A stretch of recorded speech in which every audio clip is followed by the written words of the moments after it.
Welcome to A Case for America. I am Austin Hepworth, here along with Michael Hepworth, and we are looking forward today to talking to you about the 17th Amendment. The 17th Amendment was passed in 1913, kind of following the time of the income tax, around the same period. So there's a lot of changes going on to the Constitution in this time period. And the 17th Amendment basically changed one thing. It was talking about the election of senators. The applicable part of the amendment that we're talking about today says the Senate of the United States shall be composed of 2 senators from each state. That's the same as before. There were 2 senators for each state. The change was this new amendment says elected by the people thereof. Previously, the state legislatures appointed the senators that went in to Congress. So to understand the import of this amendment and what's going on, it's important to understand how the federal government works. The founders, when they were together, they had the 13 colonies. Colonies were different sizes, different religions. They didn't necessarily trust each other completely. And they were all very concerned that one colony would come in power and get its way and govern everything for everyone else. So there was a lot of debate about how representation would be in a federal government where you had these states or these colonies and soon to be states together. So with that, the compromise that was eventually reached was that in making laws, you had to get through 3 major hurdles. You had to get a law through the House of Representatives, and these are people that were elected in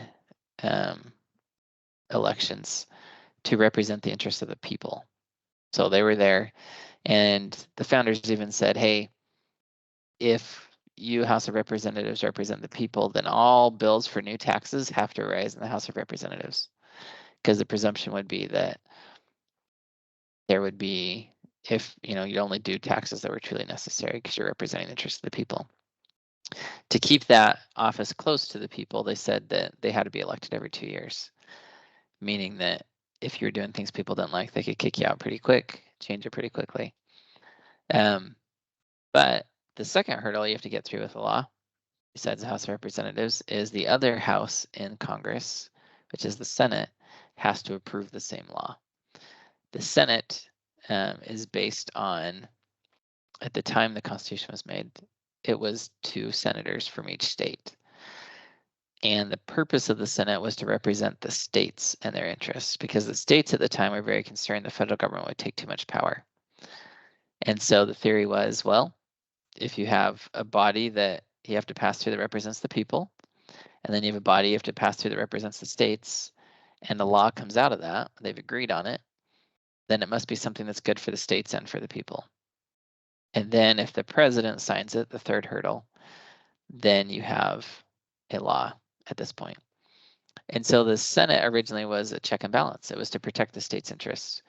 It was to allow these colonies to understand that they're going to be there equally in the government, and big bad Virginia or New York couldn't beat up little Rhode Island or Delaware. They would each have 2 people to represent them.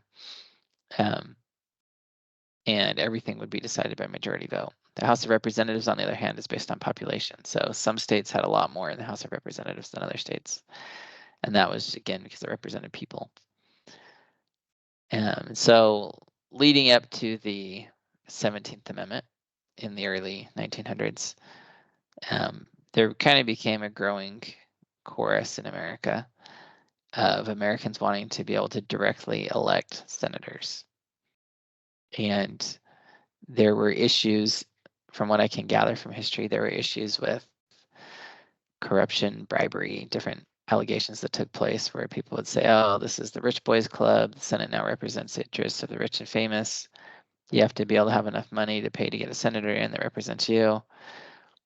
And it was seen kind of as being something where money could be funneled to a state legislature or to legislators in the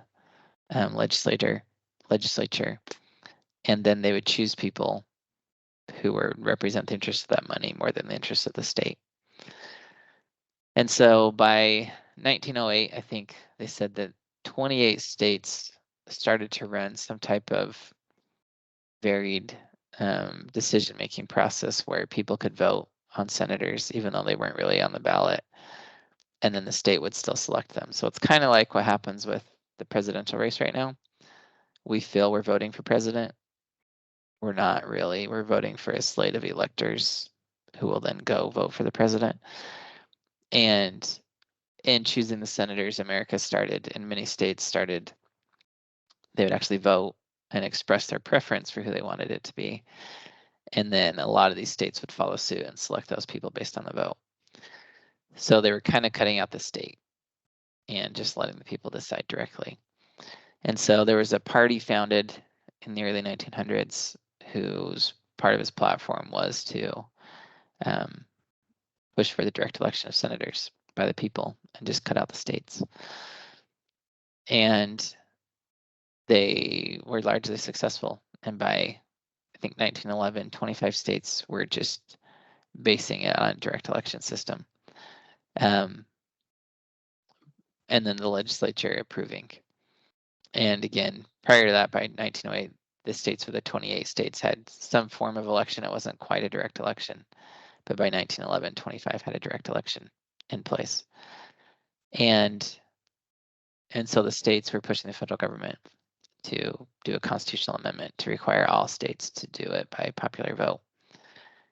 And Congress didn't want to, understandably, because the Senate, where the people in there were elected or appointed by the state legislatures, they knew if they went up for an election, they would lose. They'd lose their power. And so, interestingly enough, the states got frustrated and they said, well, we're going to call a constitutional convention and just force you to do this anyways. And so as these number of states calling for a constitutional convention near 2/3, which is the amount necessary to call that constitutional convention, Congress finally said, oh, all right, we don't want this to go to a constitutional convention. Who knows what will come out of it? And so one of the senators who was appointed by popular vote in one of the states that had made that possible issued this call for the 17th Amendment. Congress approved it. It was sent to the states, and the states ratified it pretty quickly within about a year or so of it going out, which is pretty fast for states to act and ratify a constitutional amendment.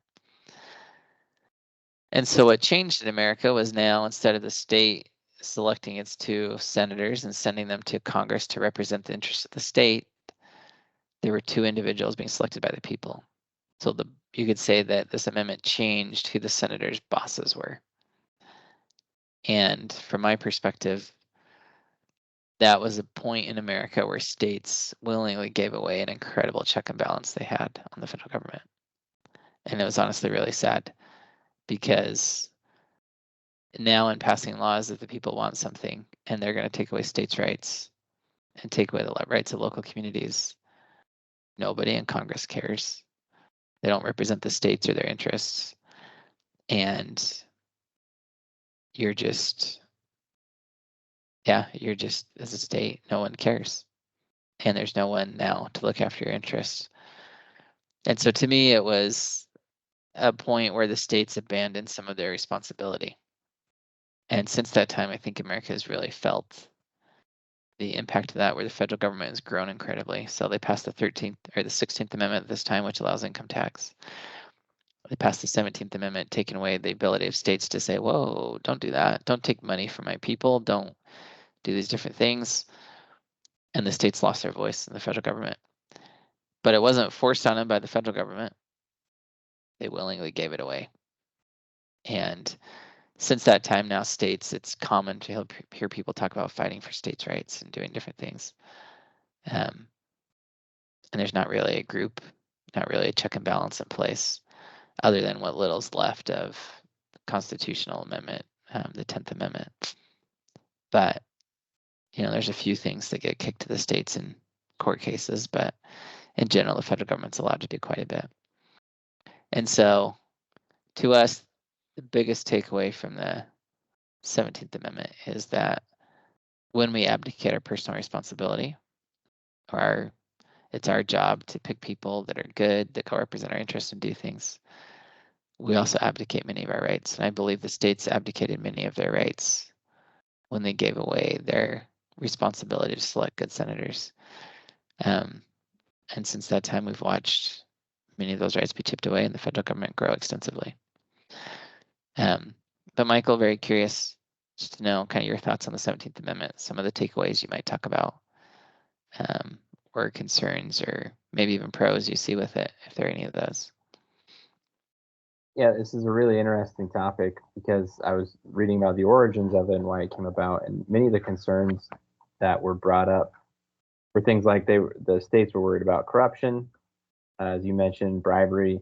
Apparently, there were some times where the state legislatures couldn't decide on a senator, and there would be deadlocks, and they would last months or even years, and so there'd be a vacancy in the federal Senate. They wouldn't appoint somebody.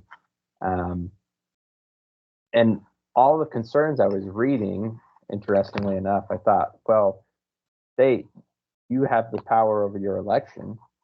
Do something about it. It doesn't have to be corrupt.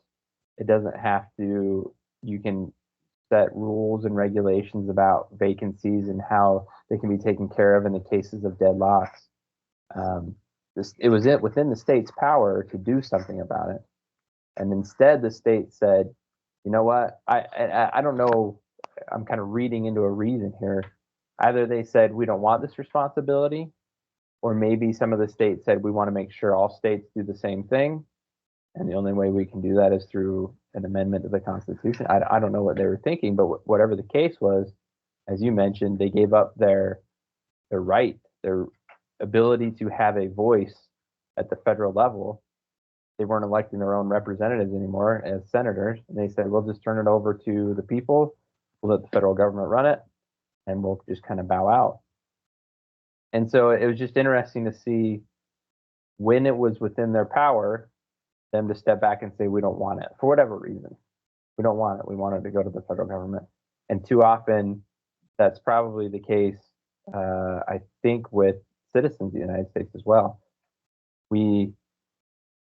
As the old adage goes, we all want to save the world, but no one wants to help mom do the dishes, right? We don't want to step up and take some responsibility in some of the smaller things that are within our power. We advocate those very willingly to a higher power to get things done because it seems easier, it seems more convenient. We want everybody to follow the same process, but we lose our voice that way. I see a lot during elections. One candidate will point to the other candidate and say, this candidate is a threat to our liberty or a threat to democracy. It's always an interesting thing to say. I think there's two ways to look at that. It's number one, they're right. This person's absolutely a threat to democracy. Or number two, they're making it up to just try to make them sound bad. In the case where they're a threat, how would they be a threat? They would be a threat in a country like America that has set up so many checks and balances if those checks and balances have been eroded. One person can't be a threat with the type of government that we've created here. We're not, as we've discussed, we're not a pure democracy. We're a representative republic. We're lots of different facets to how the operation of government works. And one person can't just take that down. So there's two things there. Either we've eroded those checks and balances to the point that one person can. We've invested so much power in one area of government, maybe the federal government, or we're taking this far too seriously and saying that this person can actually, take down our country when they couldn't. I think there's probably a little bit of both. Very often, people are kind of fear mongering and they want their opponent to be seen in a bad light, and so they'll say a lot of terrible things about him. But I also think, as is the case with the states here, we have abdicated our responsibility in many places, both the citizens, but then especially the states. You can see here, the states lost their voice in the federal government.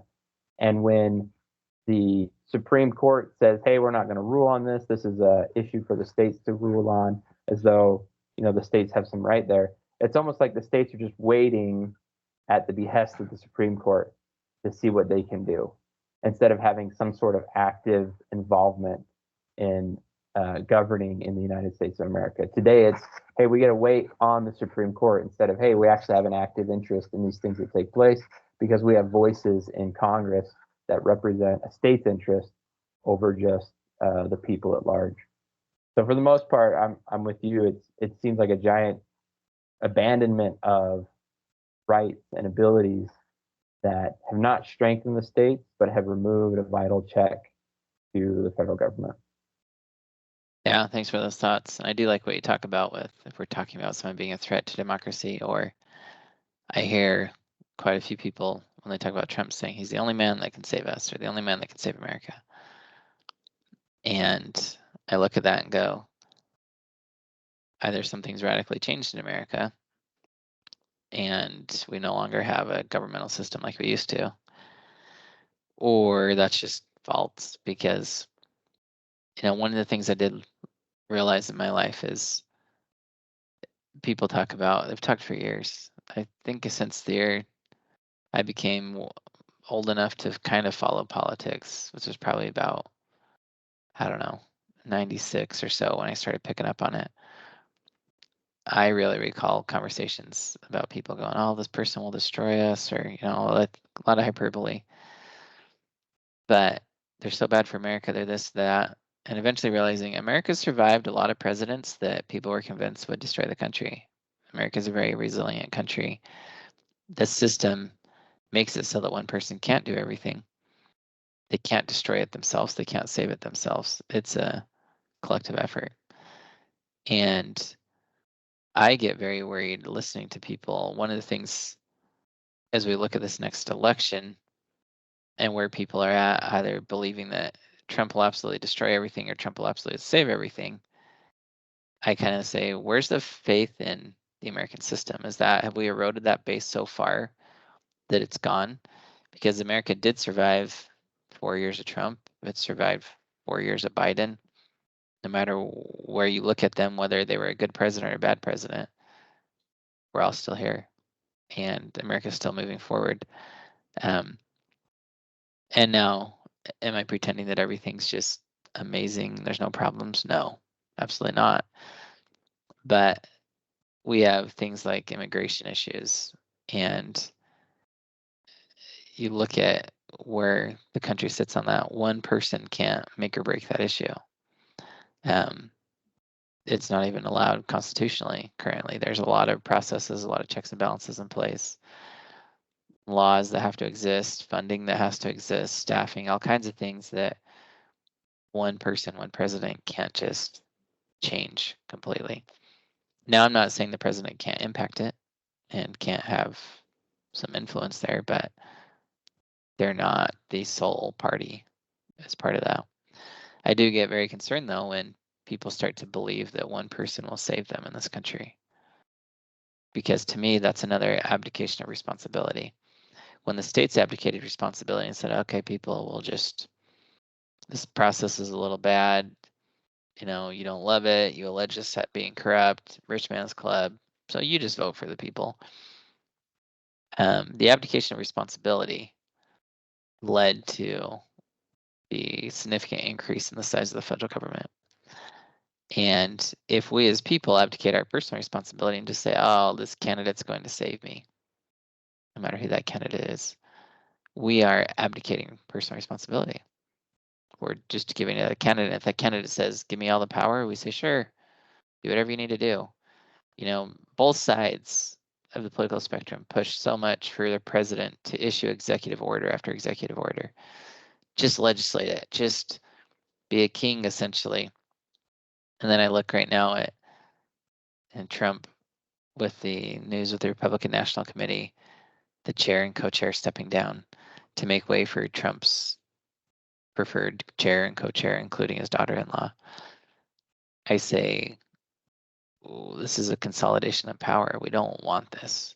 Now, here in Utah, the idea has been floated by a state representative who is the brother-in-law to the governor, of making it so that people no longer vote for the attorney general in the state, but to let the attorney general be appointed by the governor. That's an act of consolidating power. And certainly, if you like that candidate and you like what they're doing, you might be all for it. Be like, sweet, this guy's more powerful, or this lady is more powerful now. But nobody lives forever, and someone else will take that seat at some point. And if we're just going to throw away checks and balances and say, let's consolidate power here, just give more power there, let's remove these checks and balances, then the system starts to break down and we get closer to a monarch type situation, going, we're harkening back to the king and queen days, where it's interesting, even looking at, I read the Book of Mormon, and that has stories in it about people that came to the lands here in America and they instantly sought for a king. They wanted to be governed by a king. They actually wanted someone to tell them what to do and what not to do. And you kind of say, well, why would someone want a king? It's easier. Why would the states not want to go through the hard work of cleaning up their act and figuring out the problems themselves? It's easier just to say, okay, people, do it. Because ultimately the state's not a living thing. It's just a combination of people. And if the people say we want it, the state's going to eventually say, okay, and give it to them. But when we seek for someone to tell us everything to do, seek for the expert, even, it's one of the pushes in society right now, is listen to the experts. The experts know best. And I go, we shouldn't discount the amazing knowledge we have, but we should highly recognize that no person can sit there and tell 330 million Americans what's best for their life. Every person has to look at that themselves and go through and take personal responsibility to say, is this good advice for me in my situation? Is this what I need? Is it what I don't need? And we can't just go, oh, well, the experts told me to, so this is what I'll do. We need to really study it out for ourselves. We have to be responsible for our own lives.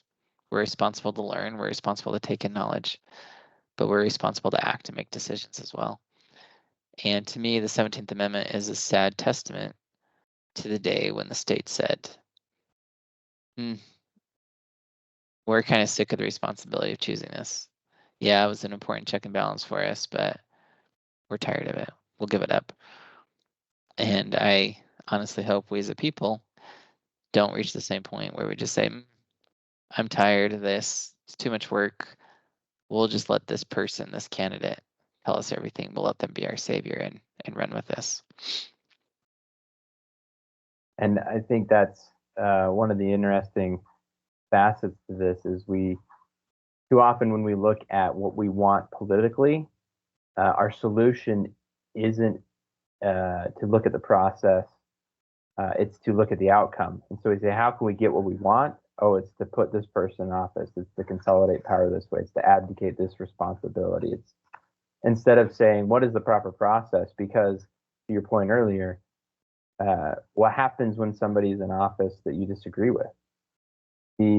Your political outcome shouldn't drive what decisions we're making in regards to how the government functions. The government needs to function in a certain way to allow freedom and allow us to be able to continue to live in a manner of liberty when individuals in office disagree with us on some degree or another.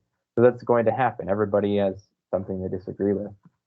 And there needs to be a way that we can continue to move forward in liberty while working with individuals that we disagree with.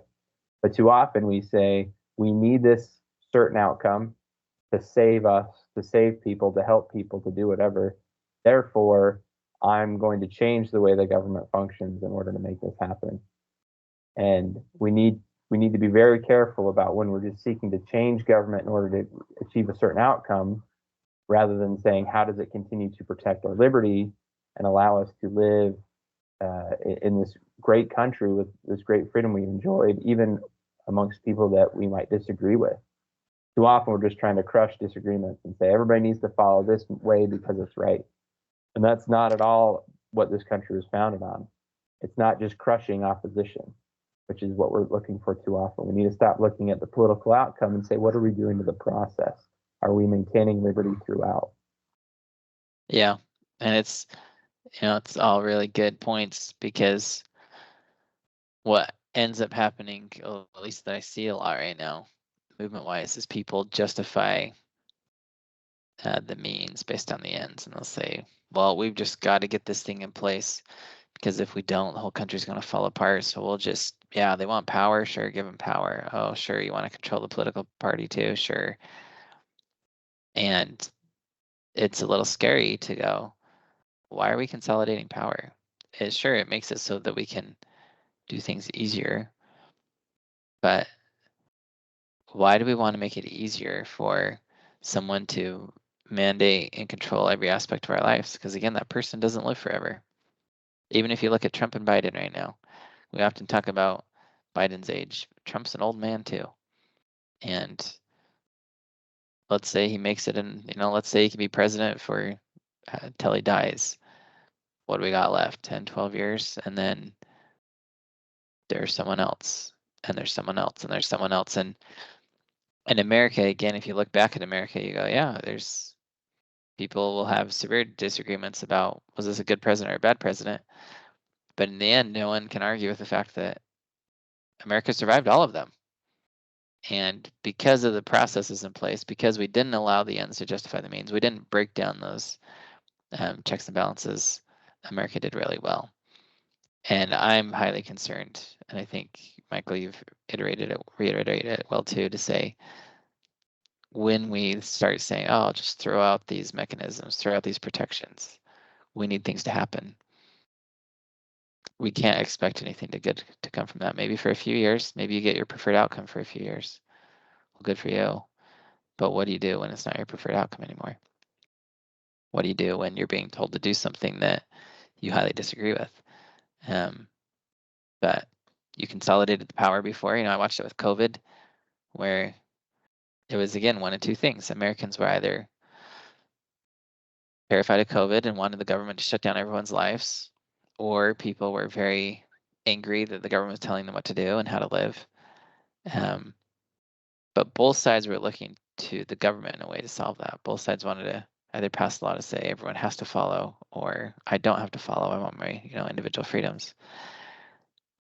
And I'd go, we're missing the boat here. Like, the real issue is, why does a governor or a party in power, person in power, have the ability to issue a sweeping edict that applies to everybody?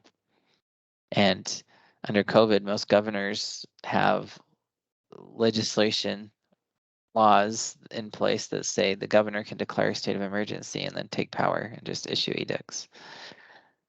Now, most of those laws were created in the 40s and 50s, kind of following wartime and different things. And the thought was it may not be possible for the legislature to meet together. When COVID hit, the legislature here in Utah all met remotely. They met electronically, online. They wouldn't get together in person. They could have cold committee meetings that way. They could do all kinds of things. And to me, I look at that and go, well, that kind of, why are we even giving a governor power to issue an emergency order when the legislature can meet? To me, the governor should only maybe have power to issue an emergency order when the legislature truly can't meet, which would basically be some kind of war or cataclysmic event that's going on, that's taken down all communications and done all these different things. But even then, you issue a new law, no one's going to know about it because communications are down, right? But we're not talking that way in America. Instead, we're fighting about, well, I want my person in power because they'll tell us the right thing to do. They'll make everyone stay open, or they'll shut everyone down. We're missing the whole picture here. One person shouldn't be telling us what to do. Law is supposed to be a combination of these different interests, all kinds of checks and balances throughout. Why don't we run that through the system? And why don't we see what happens? And again, some people say, well, it takes too long. It might take a long time to reach a consensus or an agreement on what to do. But that could be a good thing in that, well, the society continues, people start, proposing solutions, private people get to act and do things. But again, to me, the essence of so much of what's happening in our world right now is we're abdicating personal responsibility. And I look at the 17th Amendment and just shake my head and just go, states, you were so stupid. You gave up something so incredible that you had. You had a check on the government because your people could vote no on legislation that would strip powers from you. And you completely removed that check. And we as a people shouldn't do the same. We shouldn't give up and abdicate our personal responsibilities to vote for the right people, to hold them accountable, to communicate with them, to give them whatever power they ask for. Those are dangerous things. The checks and balances are essential to preserving our country. If we keep those in place, our country will continue forward. Things correct themselves over time. But if we remove those, then we do start to get to that place that Michael talked about of, well, one person may be able to make or break America. But if that's true, we're in a bad spot as America. We need to change our whole approach and get back to the system of healthy checks and balances. Michael, I don't know if you have any final thoughts on that or anything else to add there. No, I just echo. I'm a big proponent of personal responsibility. When people start discussing solutions at a government level, I'm usually still stuck on the changes we can make individually. And I understand there's obviously a balance between the two. It's just so much of my focus remains at what we can do individually. And I think this issue with the 17th Amendment in states is just a good lesson for us. As don't follow that same path. If you're given an opportunity to take some responsibility as a citizen, take it. Don't advocate it. Don't say, I don't have enough time. I want to spend time with my hobbies or whatever else I'm doing. I don't have enough time to pay attention to my country. I want to just hand that over to somebody else. Take the responsibility you can as a citizen. Take responsibility over your government, local government around you, the representation you have in the federal government. Take responsibility over your community. Lots of things that go right and wrong in our country stem from our communities, not necessarily government, and how we treat each other and the actions we take at a communal level. And so those things we participate in freely with the liberty that we have will go a long way to preserving our liberty. So don't abdicate responsibility you have as a citizen, as a member of the community. Step up and do something good with it. Yeah, that's great. Totally great advice. Thanks so much for that. But yeah, we sincerely hope that you look at solutions that preserve responsibility and accountability and preserve the checks and balances we still have. Don't give those away. It will lead to a lot of regret later as we try and climb back out of some of those holes we dig ourselves. But we appreciate you being with us today as we talk about the 17th Amendment, talk about some of the principles at work there. And we look forward to following up with you more in future episodes. Thanks so much for joining us.